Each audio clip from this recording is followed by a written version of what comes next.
Waktu liburan adalah waktu yang selalu dinanti-nanti oleh banyak orang, terutama bagi mereka yang memiliki rutinitas yang padat. Ketika waktu libur tiba, mulailah muncul banyak ide liburan yang menyenangkan. Apakah liburan kali ini akan pergi ke pantai, gunung, atau sekedar mengelilingi pusat perbelanjaan di kota?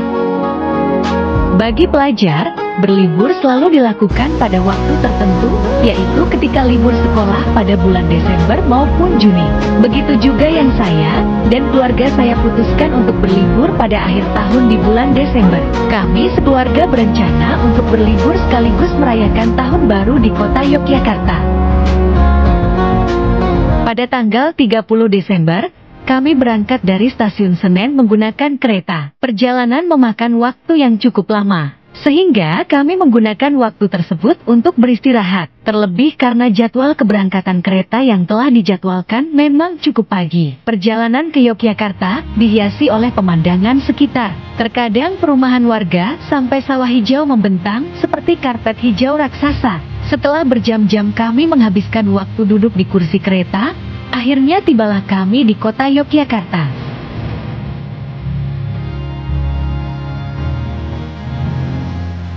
Berbeda dengan kota Jakarta, Yogyakarta memberikan suasana yang cukup lain.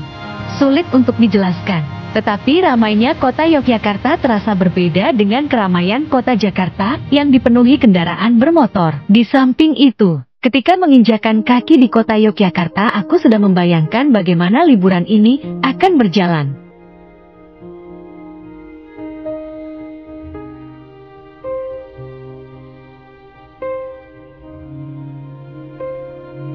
Dari stasiun, saya beserta dengan keluarga segera berpindah ke hotel menggunakan taksi online. Hal yang ada di pikiran kami saat itu hanya beristirahat dan makan. Sesampainya di hotel, kami membereskan barang bawaan kami dan istirahat sejenak sebelum kami kembali beraktivitas. Setelah hari sudah mulai malam, kami berpikir akan mulai dari mana kuliner Yogyakarta yang akan kami nikmati. Tetapi, akhirnya kami memutuskan untuk berdiam di dalam hotel karena badan masih terasa lelah. Kami memulai makanan pertama kami di kota Yogyakarta dengan seporsi nasi gudeg. Walaupun kami hanya bisa memesannya melalui aplikasi online, namun ternyata rasa dari makanan tersebut sangat memuaskan.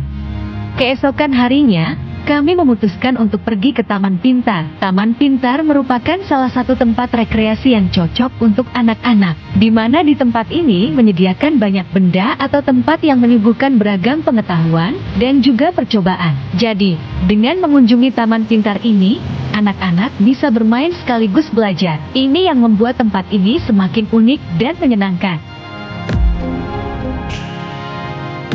Makan siang, tidak lupa untuk mengunjungi The House of Raminten, tempat makan yang cukup terkenal di Yogyakarta. Makanannya sebenarnya sederhana, hanya makanan Indonesia yang dicampur dengan aksen modern. Begitu juga dengan tempatnya, yang memiliki tempat yang sangat indah, dengan gaya modern, tetapi tetap menonjolkan ciri khas dari Yogyakarta itu sendiri.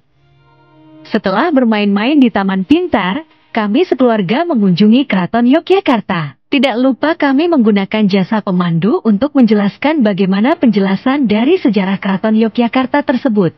Bukan hanya itu, kami juga diajak berkeliling ke sekitar keraton untuk melihat-lihat pembuatan batik dan beberapa toko oleh-oleh batik. Tidak berhenti di situ, kami juga mengunjungi beberapa kafe dan juga tempat makan yang menarik, seperti Cafe Cereal Daydreaming dan Tempo Gelato. Memang pada dasarnya ini bukan merupakan makanan khas Yogyakarta, tetapi beberapa tempat seperti kafe ini bisa menjadi salah satu tempat wisata yang menarik untuk berfoto serta menyantap hidangan.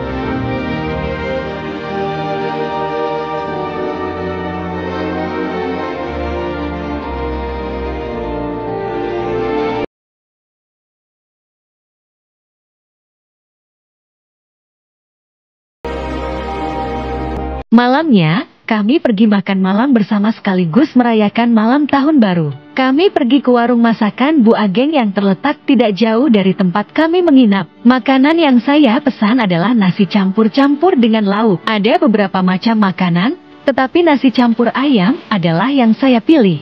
Selain makanannya yang cukup menarik, tempat makan Bu Ageng ini juga menarik, dengan tersedianya banyak lukisan wajah tokoh-tokoh. Keesokannya, kami memutuskan untuk pindah penginapan yang dekat dengan Malioboro. Namun, di hari pertama kami di hotel tersebut, kami tidak langsung pergi ke Jalan Malioboro. Kami memutuskan untuk pergi ke Candi Borobudur. Kami tidak menghabiskan waktu lama di sana dikarenakan cuaca yang amat sangat panas. Dan kebijakan pemerintah untuk menutup area sekitar Candi Borobudur yang kemungkinan dilakukan dikarenakan masih maraknya pandemi COVID-19. Namun hal tersebut tidaklah membuat kami kecewa.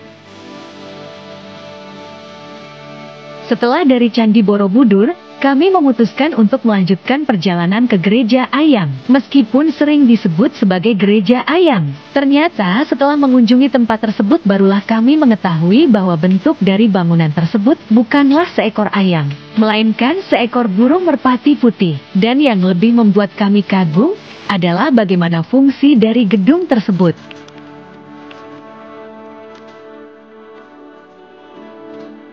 Keesokannya, kami pergi ke Candi Prambanan. Namun, cuaca di sana tidak terlalu bagus, maka kami hanya berada di sana sebentar untuk berkeliling. Dan kemudian pergi dari sana dikarenakan hujan mulai turun. Tidak berhenti di situ, kami memutuskan untuk melanjutkan perjalanan kami ke Lost Walk Kastil di sekitaran Merapi. Bahkan kami sudah membeli tiket untuk ketiga tempat sekaligus. Di dalam Lost Walk Kastil terdapat banyak sekali spot untuk berfoto. Tempatnya yang unik memiliki nuansa di negeri dongeng menjadikan tempat ini ramai dikunjungi oleh berbagai macam usia. Bahkan pengunjung bisa mengendarai wahana seluncur dengan harga yang relatif murah.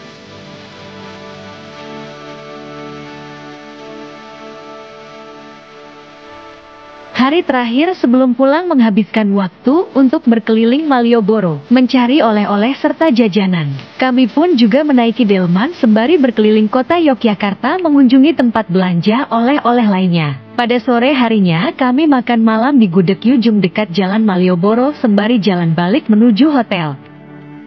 Tidak terasa sudah mencapai di ujung cerita perjalanan singkat di Yogyakarta. Di hari kepulangan kami menyempatkan diri untuk pergi ke beberapa pusat oleh-oleh untuk membeli sisa oleh-oleh yang belum kami beli. Perjalanan pun berakhir di sini.